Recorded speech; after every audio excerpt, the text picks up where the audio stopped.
Mas, irmãos, está aí o tema da nossa lição, né, desse domingo, e dando continuidade ao tema central, que é a expiação de Cristo. Né? Então, a gente viu aqui nos domingos passados o que significa expiação, né? E a gente viu ali que foi o preço que Jesus Cristo pagou na cruz. Ele fez a expiação para a nossa salvação, né? Ele fez a nossa redenção, ele pagou o preço de sangue. E a gente viu que só Jesus Cristo poderia pagar esse preço, né? Só Jesus, não havia nenhum outro ser, né, que poderia estar ali na cruz, né, expiando os nossos pecados. E por quê? Né? Vocês lembram por quê? Quando Jesus disse: eu sou o único caminho, a verdade e a vida. Por que Jesus é o único caminho, a verdade e a vida? Vocês lembram? Quais as características? Bem, precisamos de redenção. Por quê? Porque a nossa conta perante a justiça de Deus está em dívida. Eu pequei contra Deus, não é? Você pecou contra Deus, Adão pecou contra Deus, Eva pecou contra Deus, não é? Então não existe mais nenhum homem, nenhuma mulher na face da terra que não esteja devendo a lei de Deus. E não foi apenas um pecado, né? Só Deus o sabe quantos pecados nós temos ali na sua balança, porque Deus é o justo juiz. Então, como justo juiz, ele deve promover a sentença justa para cada crime, para cada pecado. Não é verdade? Então, um dos atributos de Deus é o quê? Justiça. Então, Deus não pode simplesmente passar a mão na cabeça do pecador e dizer que está tudo bem, como a gente às vezes espera que o juiz, né, ou que as autoridades desse mundo, né, percebam dessa forma, e dizem: ah, não, será que ele vai me perdoar? E às vezes a gente tem essa ideia de perdão. Deus nos perdoou, mas para que ele nos perdoasse, era necessário que Jesus Cristo fizesse a expiação dos nossos pecados, certo? Então, por que só Jesus poderia expiar os nossos pecados? Alguém poderia me dizer? Isso foi da primeira, né? Há 20 dias atrás.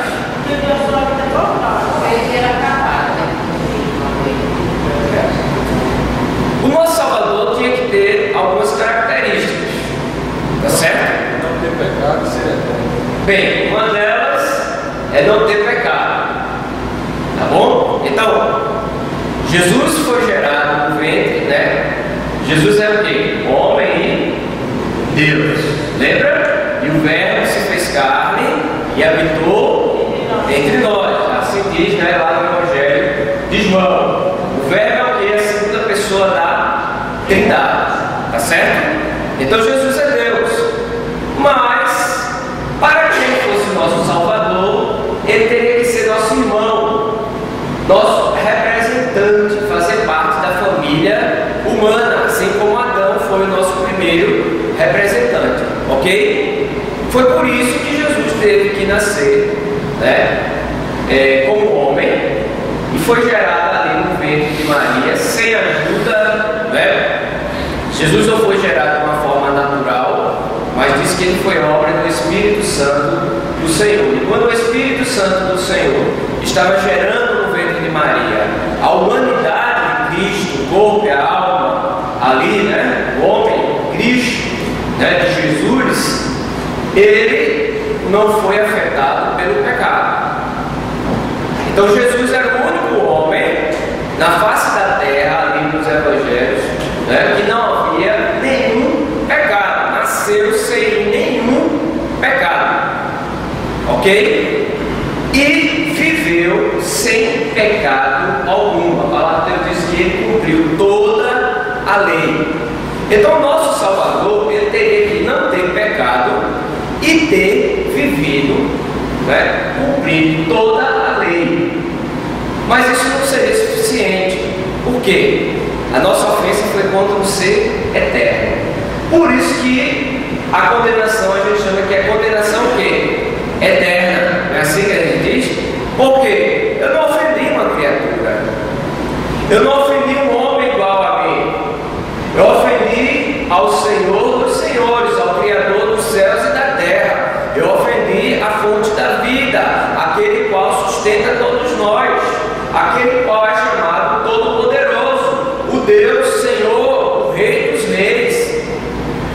Então não foi qualquer pessoa que eu ofendi, né? Eu não dei as costas a qualquer pessoa, eu dei as costas ao Senhor da vida, a fonte de toda a eternidade. E a justiça de Deus exige o quê? Que a punição, como foi um ser eterno, que a punição também seja eterna. Então, Jesus prestava, o nosso Salvador precisaria ser também o quê? Eterno. Então, nenhum anjo, nenhum homem natural poderia expiar os nossos pecados. Apenas Jesus Cristo, que concentra todas essas características como Salvador. Por isso que nós dizemos, não há outro Salvador, não há outro intercessor. Se você lê a Epístola aos Hebreus, você vai entender, só Jesus poderia entrar no tempo real, não foi no tempo feito por mãos humanas, mas no tempo real, na presença de Deus Todo-Poderoso, e ali ser o nosso sacerdote. Porque Jesus é ao mesmo tempo o sacerdote e o sacrifício. Lembra da aula passada, do holocausto? O Vasconcelos aqui falou acerca do sacrifício e que existia o tempo todo um ritual, e ele nos fez lembrar. Hoje nós entramos aqui na igreja, adoramos a Deus, prestamos nosso culto a Deus, mas no Velho Testamento havia todo um ritual, e era um ritual, e havia muito derramamento de sangue. Ali você colocava a mão sobre o cordeiro, para representar que seus pecados estavam sendo passados para eles, e ele era sacrificado, e o sangue ali daquele cordeiro era jorrado, era aspergido ali sobre o templo, então era queimado ali a gordura. Lembram? Estavam lembrando? E ele nos fez lembrar que era um ambiente desagradável, não era um ambiente muito agradável. Imagina o cheiro da carne queimando, imagina o cheiro do sangue dos animais ali sendo derramado. Então tem gente que não consegue nem olhar para o sangue, Então entrasse lá, caía. Por quê? Para lembrar como o pecado era terrível, e como o cordeiro haveria de sofrer. E quem é chamado Cordeiro de Deus no Novo Testamento? Jesus Cristo. Jesus Cristo. Então a gente sabe que Jesus morreu para nos salvar. Mas por quem Jesus morreu? Será que ele morreu por toda a humanidade? Então, existem algumas correntes teológicas que afirmam isso, que o sacrifício de Jesus Cristo foi feito por toda a humanidade. Então, lógico, que aí dentro dessa corrente existe um divisor. Aqueles que acreditam que todos vão ser salvos, independente de crer ou não crer, vão ser salvos. No final, até o diabo vai ser salvo. A gente chama isso de universalistas. Eles creem que até o diabo, no final das contas, ele vai ser salvo, certo? Existem outros que dizem, não, Jesus morreu por toda a humanidade, mas a expiação dele só vai ter valor para aqueles que tiverem a vontade de aceitar Jesus como seu Salvador. Ok? Esse é o outro lado da universalidade, da expiação de Cristo.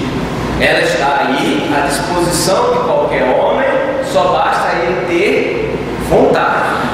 Tá bom? Então, vamos abrir as nossas Bíblias. texto está aí já na tela, mas é bom a gente estar com a nossa Bíblia aberta. Então o texto básico dessa manhã vai ser as palavras do Senhor Jesus Cristo em João capítulo 10, verso 11, que nos diz: eu sou o bom pastor dá a sua vida pelas suas ovelhas. Então eu quero que você analise bem essa palavra do Senhor Jesus. Eu sou o bom pastor. O bom pastor dá a sua vida pelas suas ovelhas. O contexto desse texto aí, o Senhor está fazendo uma comparação com os falsos pastores, né? E ele chama esses falsos pastores de mercenários, que vê o lobo se aproximando e vai embora, né? E deixa as ovelhas sozinhas, e o lobo arrebata e dispersa as ovelhas, né? O Senhor está usando aí uma ilustração muito conhecida da época, o pastor de ovelhas. Aquele pastor, o pastor verdadeiro, ele lutava contra as feras do campo, né? Contra os lobos, os leões, os ursos que apareciam. Ele lutava contra as feras do campo em proteção às suas ovelhas. E a gente lembra de Davi, né? Davi, ele foi treinado para ser rei, guerreiro, sendo pastor, porque Davi diz que muitas vezes defendeu o seu rebanho das feras do campo. Não é assim? Aí o Senhor se utiliza dessa vivência do povo de Israel e dizer: eu sou o pastor, e eu sou aquele bom pastor, né? Que dou a minha vida por quem? Pelas suas ovelhas, pelas minhas ovelhas, diz assim o Senhor Jesus. Então, meus irmãos, prestem atenção, porque a gente vai ver uma série de textos, e nós bem sabemos, porque o início da nossa revista ela é muito clara. Quem é o autor da nossa salvação?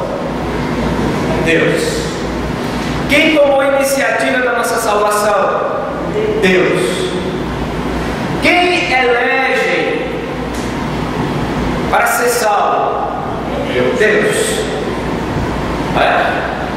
Então, na salvação, Deus é soberano. Não só na salvação, mas quando nós dizemos que Deus é soberano em todas as áreas da criação. Deus tem domínio até do ímpio. Até do ímpio, Deus tem domínio. Vocês não pensem que esse mundo aí fora está solto no acaso. Está tudo debaixo do propósito de Deus. A gente viu aqui o decreto de Deus. A história da humanidade segue o rumo que Deus está dando para que venhamos chegar até lá no Apocalipse, novos céus e nova terra. Deus tem domínio de todas as coisas. O Senhor Jesus Cristo disse que, né, uma folha não cai da árvore sem a permissão de quem? De Deus. E ele estava querendo dizer o quê? As mínimas coisas, os detalhes insignificantes para nós, está sob domínio de quem? De Deus. Agora imagine a salvação, a morte e ressurreição do nosso Senhor Jesus Cristo, o sangue que foi derramado na cruz. Será que também não está debaixo do domínio da soberania de Deus? Com certeza. Então, por quem Jesus morreu? Bem, vamos ver aí. Está meio diferente aqui, aconteceu alguma coisa. Certo, mas dá para entender. Então, primeiro, devemos entender que o sacrifício de Cristo tem poder para salvar toda a humanidade. Olha, Jesus tem poder para salvar toda a humanidade. Se existisse 10 humanidades caídas, 10 mundos caídos, representados ali por Adão, o sangue de Cristo tinha poder, o sacrifício de Cristo tinha poder para redimir todos eles. Então, as pessoas não vão para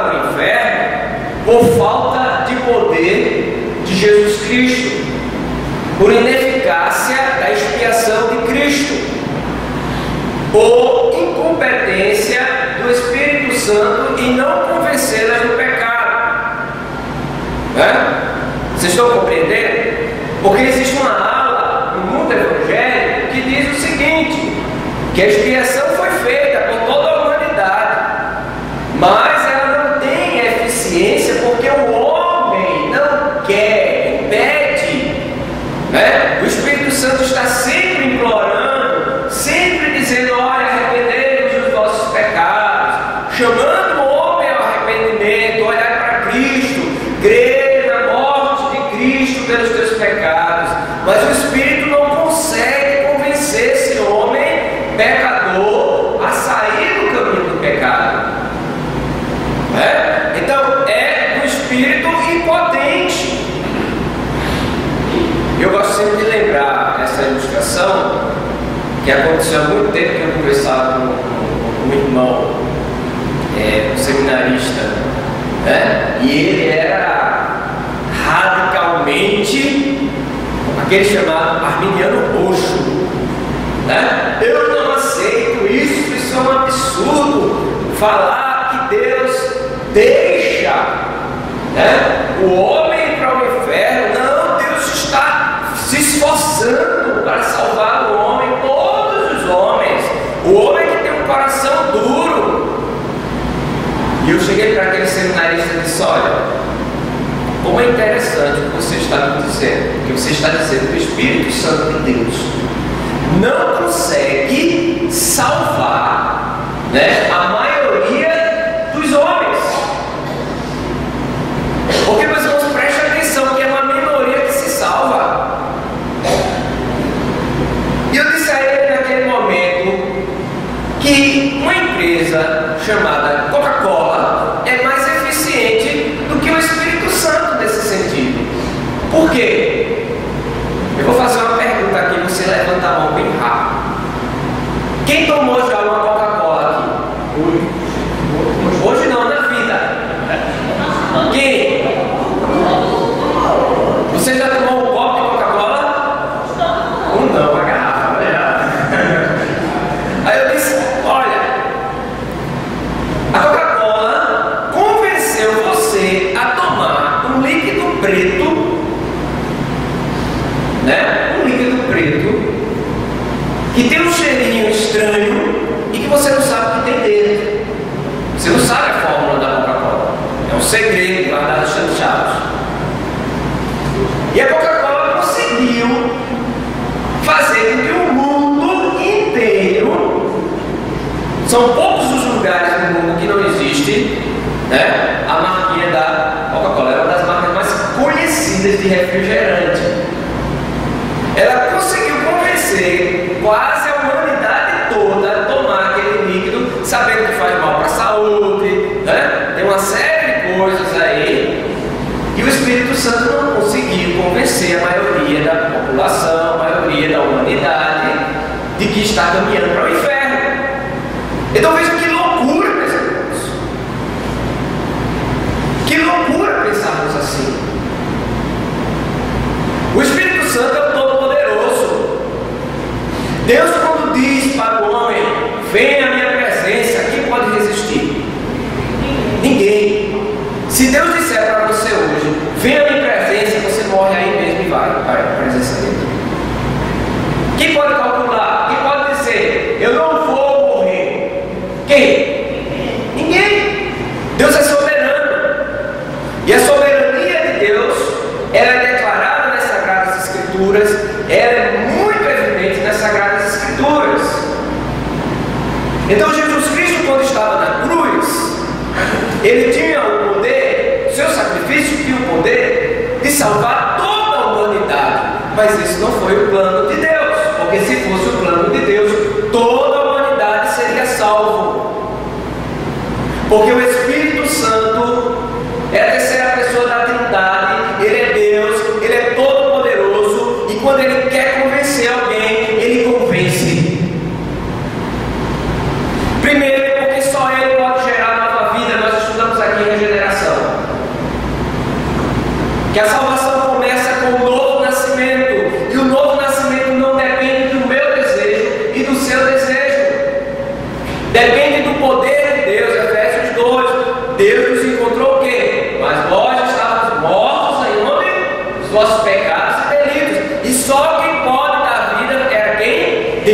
mas Deus deu vida. É verdade? Soberania de Deus. Ah, mas eu não aceito. Mas, meu irmão, independente de você aceitar ou não, a verdade vai ser sempre verdade.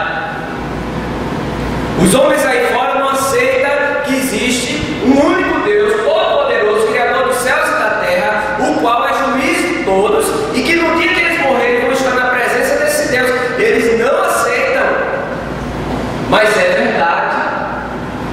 A não aceitação dele não vai mudar a verdade. A minha falta de compreensão da verdade não vai mudar a verdade. Entendeu? Ah, mas eu não compreendo assim. Eu não entendo assim. Então eu quero perguntar: devemos entender que o sacrifício de Cristo tem poder para salvar toda a humanidade. Não foi incompetência de Deus aquelas almas que estão indo para o inferno. As almas que estão indo para o inferno devido a uma consequência dos seus próprios pecados. Porque os homens amaram mais as trevas do que a luz. Não é isso que diz João 3? E qual é o juízo? Que a luz veio ao mundo, mas os homens amaram mais o quê? As trevas. E quem é essa luz? Jesus Cristo. O que é que diz João 3,16?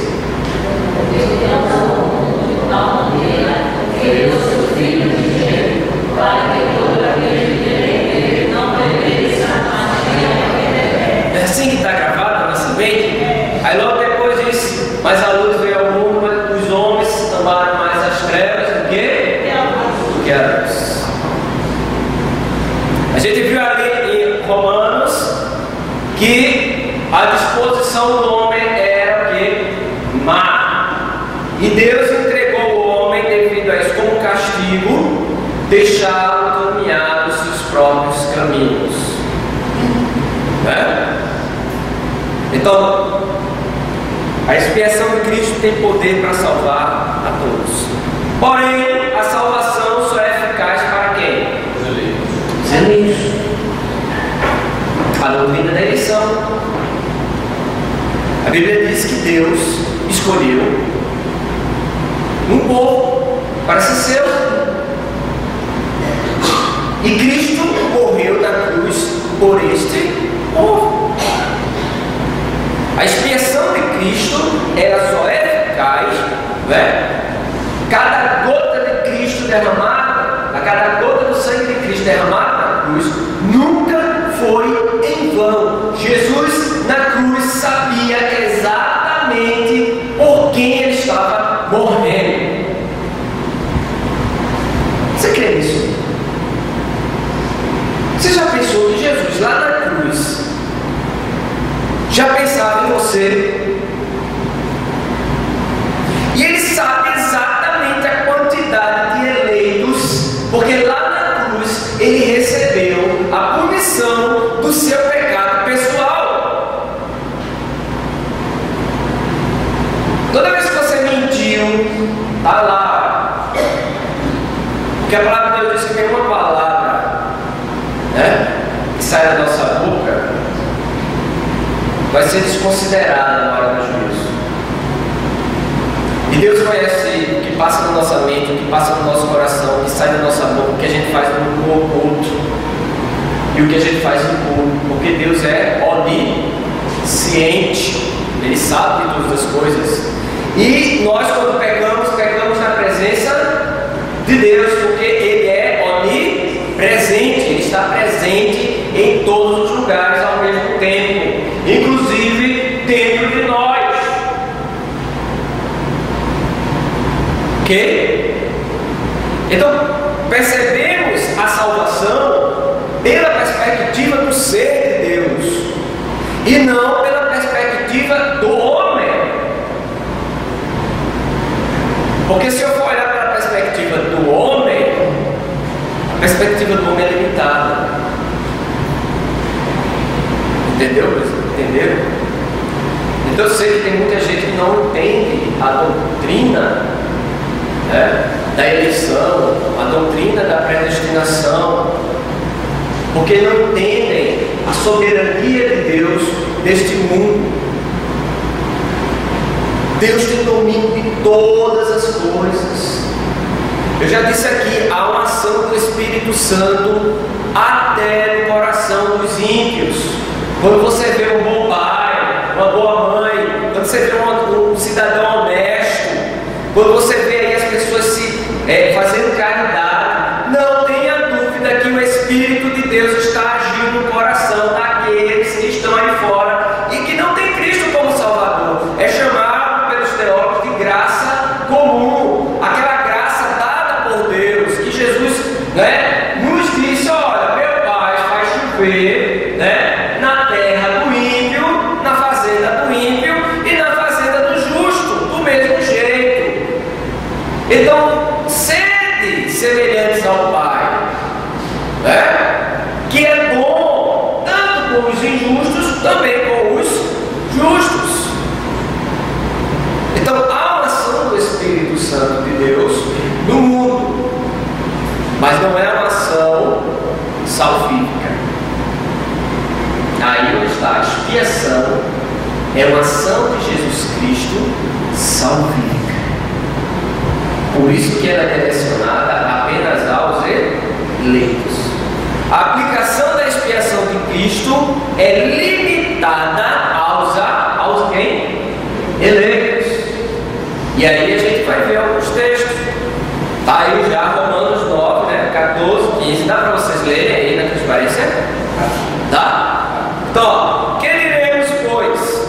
Que há injustiça da parte de Deus? De maneira nenhuma. Pois diz a Moisés: compadecer-me-ei de quem me compadecer, e terei misericórdia de quem eu tiver misericórdia. Que afirmação é essa, meus irmãos? Soberania. Paulo está dizendo: então quer dizer que a expiação é limitada aos eleitos de Deus? Ela só é eficaz sobre os eleitos de Deus? Então isso não é injusto, não? E o resto da humanidade, Deus vai deixar perecer? Isso é injusto. Paulo já escrevendo aos Romanos, porque ele estava falando lá em Romanos, que não há um justo sequer na face da terra, todos se desviaram de Deus, E Paulo estava colocando ali em Romanos, ele coloca em pé de igualdade judeus e gentios. O judeu não tinha vantagem nenhuma sobre os gentios nesse sentido, e os gentios não deviam se gabar de forma nenhuma sobre os judeus, ok? Porque eles foram enxertados. E Paulo diz: olha a severidade, e a bondade de Deus, porque se Deus não poupou os ramos naturais, também não vai poupar aqueles que não são naturais, os enxertados. Está falando para nós, gentios, que a gente não devia se gabar sobre os judeus. Tá vendo? Aí perderam a salvação, perderam o povo. Não, a mesma graça que foi derramada sobre os judeus foi derramada também sobre nós, gentios, a graça de Jesus Cristo. Aí ele chega a uma conclusão de que só quem vai ser salvo é quem Deus elege. E os versículos anteriores a esse vão dizer quem? Lembra da história? Tem uma história. Quem? Quem lembra da história que a gente contou? Isaú e Jacó. Lembra? O que foi que aconteceu? Deus diz o quê? Amei a Jacó e aborreci Isaú. Em outras palavras, ele disse: antes que nascessem, antes que fizesse o bem ou o mal, Deus já declarou que havia amado, resolvido amar Jacó e rejeitar a Esaú. E Paulo diz que Deus revelou isso antes para que ficasse firme o propósito de quê? Da eleição, que é Ele que salva.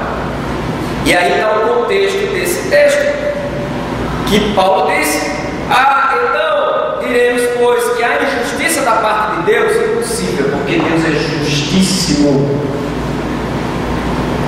Ele é tão justo, que para que eu fosse salvo, ele teve que dar o seu filho para morrer na cruz.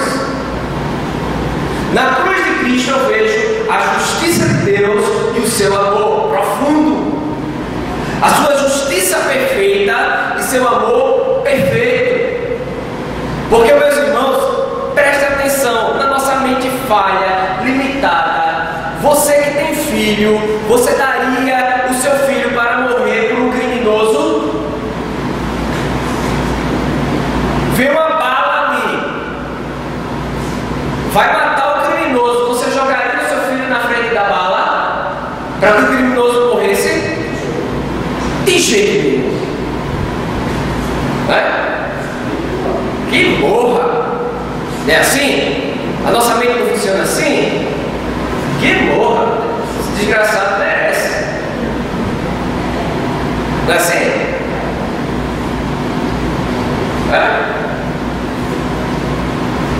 Mas Deus mostra sua justiça e seu amor quando Ele coloca o seu filho na frente da bala. Sua justiça por quê? Porque na nossa mente limitadas, o juiz poderia simplesmente dizer: declarado, eu declaro que todos os pecados são perdoados. Ele estaria sendo injusto.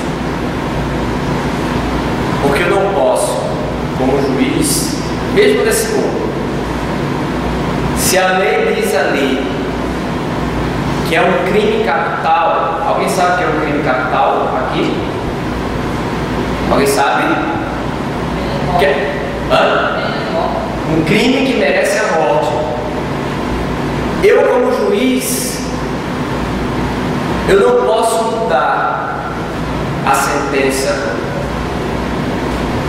que a lei exige. Eu posso apenas o quê? Declarar. O justo juiz, ele vai estar preocupado em perceber se aquele criminoso praticou realmente o crime. Ele vai ouvir ambas as partes e ele vai pesar ali a gravidade do crime. E se é um crime capital, ele, como justo juiz, pode ser o filho dele. Mas se ele for justo, ele vai bater o martelo e vai dizer: a condenação é a morte.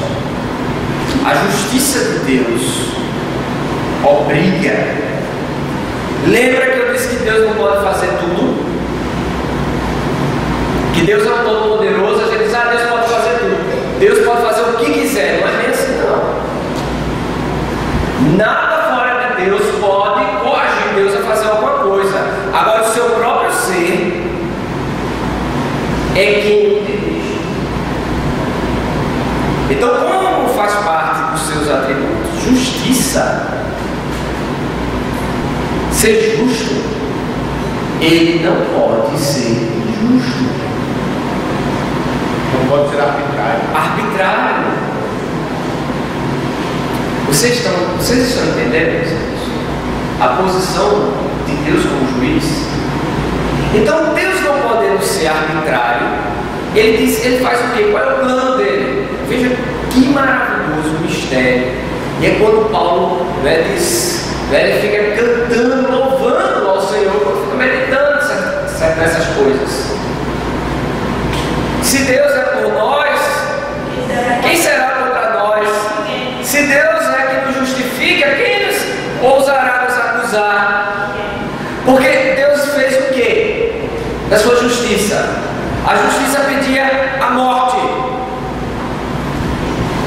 A justiça diz: olha, que todo pecador está separado de Deus eternamente. E o lugar de todo pecador é lá no lago de fogo, para onde vai Satanás e todos os seus seguidores.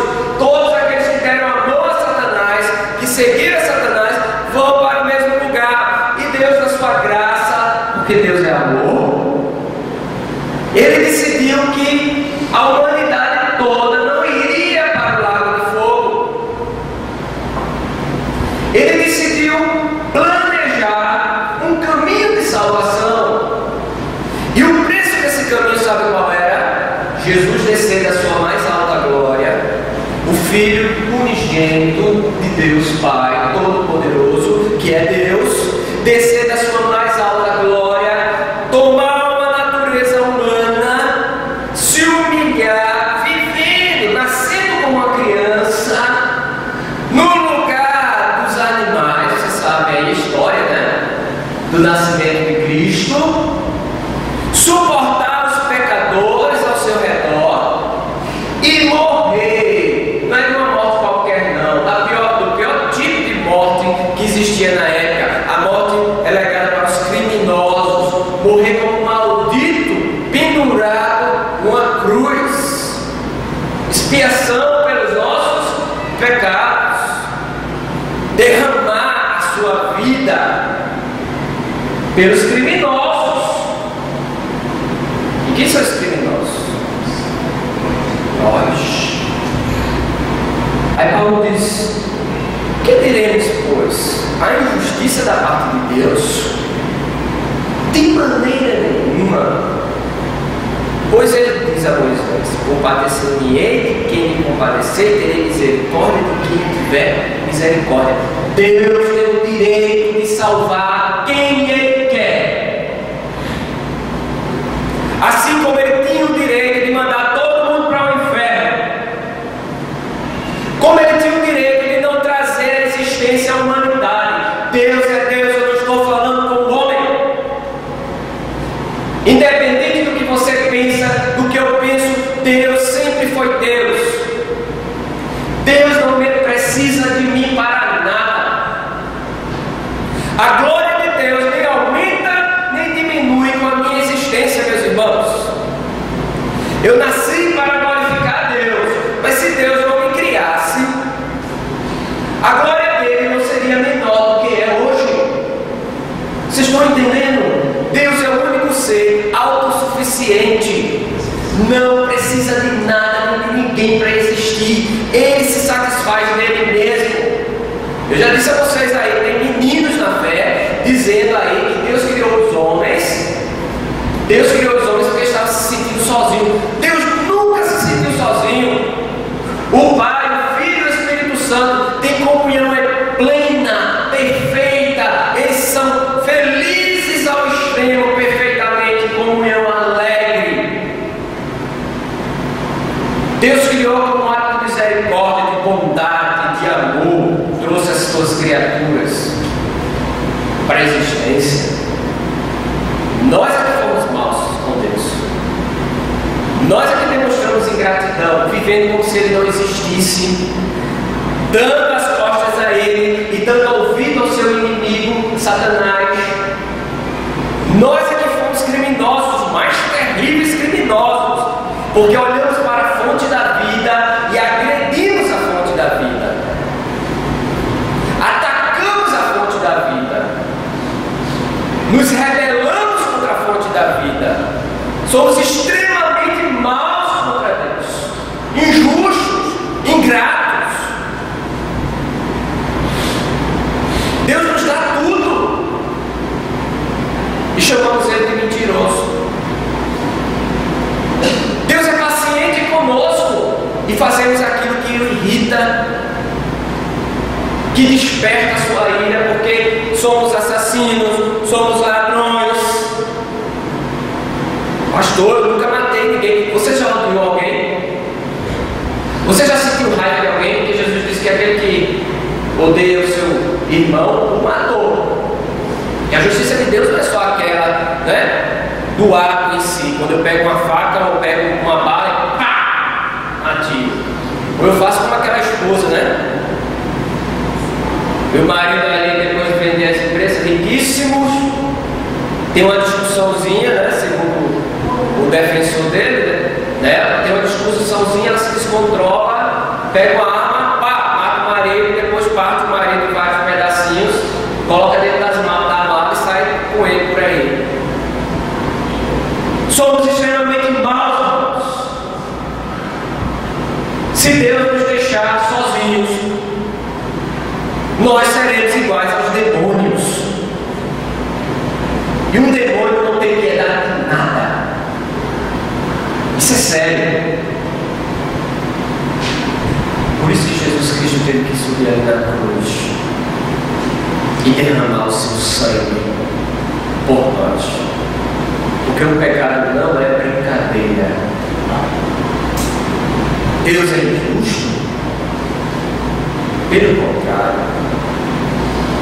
Quando eu olho para a cruz, eu vejo a justiça de Deus. Como Deus é severo. Como Deus é severo, justo. Severidade, a gente tem essa palavra severidade como uma palavra que tem um significado mal, né? Não. Ele é justo. Mas ao mesmo tempo, quando eu olho para a cruz e vejo o Senhor ali, morrendo no meu lugar, eu vejo como Deus é amável. Porque Ele escolheu. Deus não foi obrigado a enviar Jesus Cristo, não. Isso foi uma escolha divina. Ele podia nos mandar todos nós para o inferno e criar uma outra raça humana. Mas Ele não escolheu assim. Ele disse: de pecadores eu tirarei um povo. E é por esse povo que Jesus derramou o seu sangue. Amém? Amém. Vamos para o próximo, antes que o tempo acabe. Então, por quem Jesus morreu? Por suas ovelhas. O primeiro texto diz o quê? O bom pastor é quem? Vamos voltar aqui, para você lembrar. Eu sou o bom pastor e o bom pastor dá a sua vida pelas suas ovelhas. Não é isso? Não é assim? É. E o verso 10 agora, de João. O que é que nos diz? Verso 10, capítulo 10, verso 15, do 25 ao 28. Assim como o Pai me conhece a mim, também eu conheço o Pai e dou a minha vida pelas ovelhas. Olha o que é que Jesus está dizendo. Dou a minha vida a todos pelas minhas ovelhas. Preste atenção quando ele disser que está dando a vida dele. Ele é bem específico. Dou a vida pelas minhas ovelhas. Respondeu-lhe Jesus, já a partir agora do 25. Respondeu-lhe Jesus: já vos tenho dito e não credes. As obras que faço em nome de meu Pai, essas testificam de mim. Mas vós não credes, porque não sois das minhas.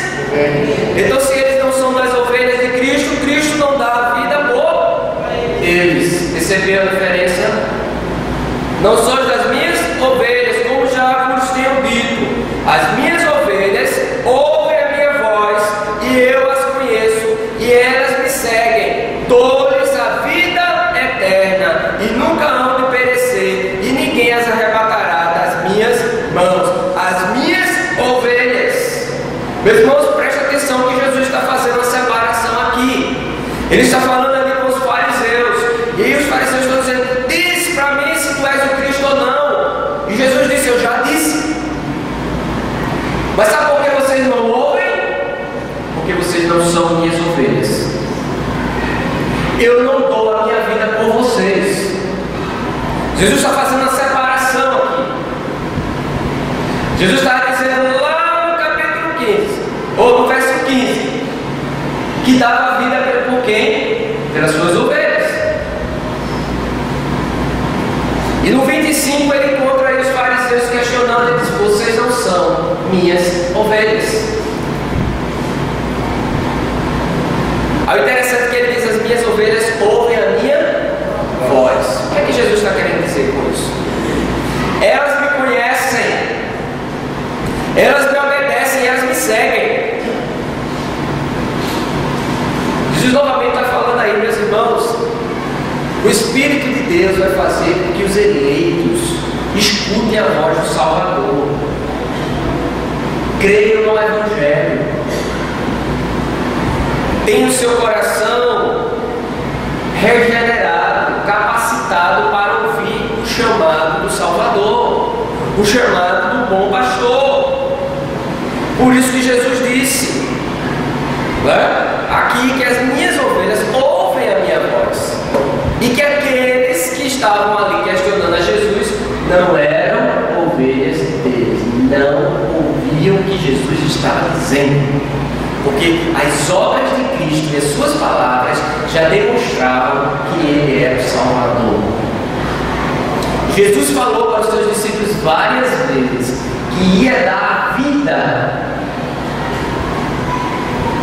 Jesus falou da ressurreição várias vezes, que ia morrer, mas ia ressuscitar. Mas só as suas ovelhas poderiam entender e crer para a salvação. Então Jesus morreu por suas ovelhas. O bom pastor dá a vida por suas ovelhas. Não é por qualquer ovelha. Por quem Jesus morreu? Sua igreja. Por sua igreja. Vós, maridos, está sem o texto aí, mas eu garanto que você lembra desse texto. Qual é o texto? Efésios, né? Vós, maridos, amai vossa mulher, como também Cristo amou a sua, ou como também Cristo amou a igreja, e assim mesmo se entregou por ela. Jesus se entregou por quem? Sua igreja. Está lá na Epístola de Paulo aos Efésios. Então, Jesus morreu por quem? Sua igreja.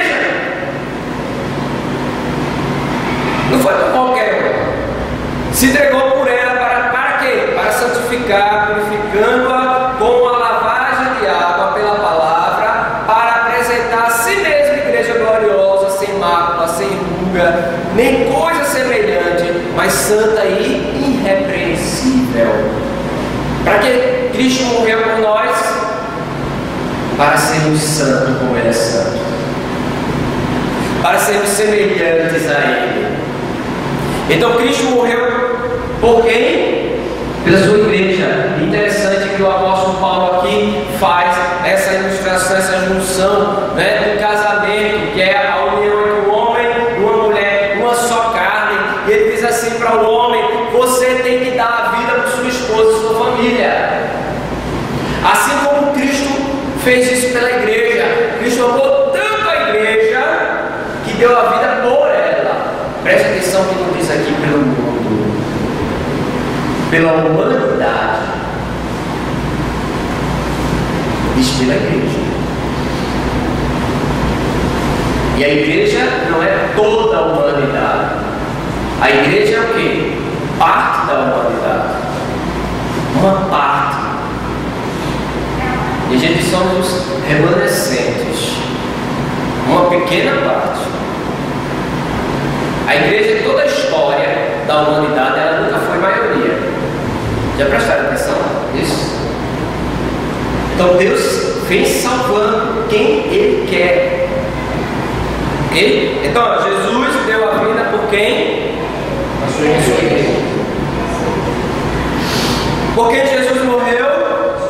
Por seus eleitos. Quem diremos, pois, essas coisas? Está lá em Romanos 8, 31 a 34. Se Deus é por nós, quem será contra nós? Aquele que nem mesmo a seu próprio filho poupou. Olha aí a ênfase do que a gente estava falando.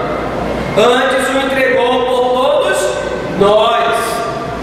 Como nos não dará também com ele todas as coisas? Quem tentará acusação contra os escolhidos de Deus? Aí eu vou parar aí.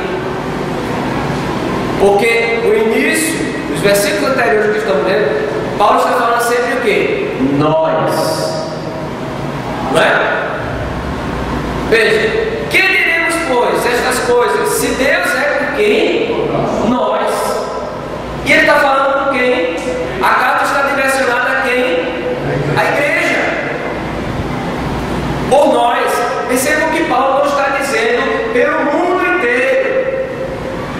Porque se a expiação fosse universal e fosse eficazmente aplicada universalmente e todos se salvassem, Paulo estaria errado aqui. Paulo não poderia escrever desse jeito. Que diremos, pois, essas coisas? Se Deus é por todos, né? Vamos corrigir o texto. Se Deus é por todos, quem será contra todos? Porque aquele mesmo deu seu filho próprio, não poupou. Tire a palavra nós e coloque todos. Mas a palavra que está na Bíblia é o quê? Nós. Eu não posso dizer isso. Eu não posso mudar isso. Não é a igreja presbiteriana fundamentalista que diz isso, meus irmãos, mas são as Sagradas Escrituras. Até porque se eu começar a pregar aqui e dizer, não, olha, risque na sua Bíblia aí, faça uma correção aí na sua Bíblia, na Epístola Romana. Esse problema, tire nós e coloque todos. Porque Paulo está sendo muito exclusivista. Ele está sendo sectário. Tá certo? Então risque na sua Bíblia nós e coloque todos. Eu posso fazer isso? Não. Eu só posso dizer a vocês o quê? O que o texto diz. Então, se você não compreende isso, se você não me compreende, peça a orientação do Espírito para compreender o texto. Não é a mim, não. Porque eu sou homem. Eu estou lendo o texto, a palavra de Deus. E a palavra de Deus diz aqui. Paulo é muito claro. E esse nós, ele vai mostrar quem é esse nós. Vamos repetir? Quem diremos, pois, essas coisas? Se Deus é por nós, quem será contra nós? Aquele que nem mesmo a seu próprio filho poupou, antes o entregou por todos nós, como nos não dará também com ele todas as coisas? Olha, Paulo sabe usar a palavra todas. Não é? Quem tentará acusação contra quem? Ou eleitos. O nós aí quem é? Os escolhidos. Paulo está falando de quem? Os escolhidos. Ou vocês não estão entendendo? Estão entendendo diferente nesse texto, meus irmãos? Você pode dizer, não, pastor, estou entendendo diferente. Preste atenção no que o texto está dizendo. Quem tentará acusação contra os escolhidos de Deus? É Deus quem nos justifica. Quem nos condenará? Pois é Cristo quem morreu, ou antes quem ressuscitou dentre os mortos, o qual está à direita de Deus e também intercede por quem? Por todos. Por nós. Pelos escolhidos. A expiação de Cristo foi pelos escolhidos. O texto é esse. Não tem como perguntar. Alguma pergunta? Pode falar, meu. Todas as crianças estão chegando ali, pode falar. Ainda tenho 5 minutos. Vou seguir, né? Em João 17:9 diz assim: eu rogo por eles, não rogo pelo mundo, mas por aqueles que me deste por Jesus. Eu rogo por eles, não rogo por quem? Mas por aqueles que tu me deste. Olha, vai? Então qual é a conclusão que chegamos? A conclusão está aí. Apesar da expiação de Cristo ser suficiente para salvar todos os homens, ela é eficiente apenas para alguns. Jesus claramente limita a expiação quando descreve o propósito de sua vinda em Mateus 20:28. Bem como o Filho do Homem não veio para ser servido, mas para servir e para salvar e para dar vida a ok? Não ouvi ainda. Mas para servir e para dar a sua vida em resgate de muitos. E eu botei muitos aí com a letra maiúscula. Há uma diferença entre muitos e todos. Então o próprio Cristo disse que sua missão não era resgatar quem? Todos, mas muitos. Então, meus irmãos, eu espero em Cristo Jesus que teu coração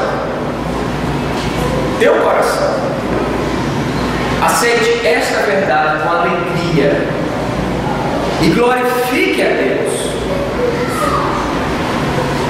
porque nós somos agraciados.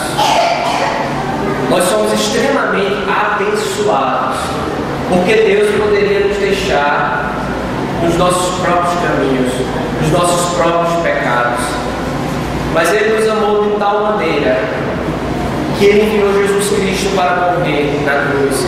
E nós já vimos que a expiação de Cristo na cruz, ali foi derramado o cálice da ira de Deus sobre Jesus. E Ele foi moído pelos nossos pecados. Tudo que Ele ia sofrer no inferno, Ele sofreu na cruz, por mim e por vocês. E Ele diz: eu não vim aqui para quê? Para ser servido, mas para servir e para dar o quê? A sua vida em resgate de muitos. E Ele incluiu. Ele nos incluiu no seu plano. Isso é graça de Deus. Amém?